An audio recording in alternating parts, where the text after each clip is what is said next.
કાકા, તમે જે પણ ઝોન વાઇઝ આગાહી જણાવી અને કયા પ્રકારનું વાતાવરણ રહેશે તેના વિશે વાત કરી, ત્યારે હવે સવાલ એ થાય છે કે આ વર્ષની શરૂઆત જ ખૂબ જ ગંભીર આપણને જોવા મળી છે, એટલે શું આ વર્ષ આખું આપણા માટે મુશ્કેલી ભર્યું રહેવાનું છે? શું સમસ્યાઓનો સામનો આપણે કરતો રહેવાનો છે?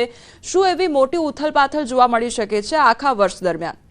1962માં યુદ્ધ થયું હતું, 1968માં ગ્રહો થયા હતા, 1921ની આસપાસ કોરોના આવ્યો હતો. ઘણા ગ્રહો ઘણી વખત 4 કે 5 કે ઘણા ગ્રહો યોગ થતા ભેગા થતા કંઈક ને કંઈક બનતું હોય છે. ગોળ યોગ થતો હોય તો પણ કંઈક ને કંઈક બનતું હોય છે, પણ એના કંઈ ધરણ પણ નથી નીકળી જતી. પણ આ વખતે એટલા માટે વિશેષ છે કે આ વખતે શનિ રાહુ યોગ બને છે, અને શનિ રાહુ એ સ્થાપિત યોગ છે. થોડો ટાઈમ સૂર્ય શનિ યોગ બને છે, અને એક્લિપ્સ છે, ગ્રહણ જ્યારે એક્લિપ્સ થતું હોય તો જ્યોતિષમાં એવું કહેવાય છે કે એ પૃથ્વીના પોપડાને આત્મસાત કરતું હોય છે. હું એમ નહીં કહેવા માંગતો કે ભૂકંપ થશે, કારણ કે ભૂકંપની આગાહી સિસ્મોગ્રાફી કરી શકે છે, પણ જ્યોતિષમાં આ બાબતની ચર્ચા છે.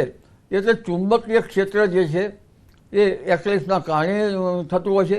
પૂનમના અમાસે ચુંબકીય ક્ષેત્રની જરા તીવ્રતા વધી જતી હોય છે.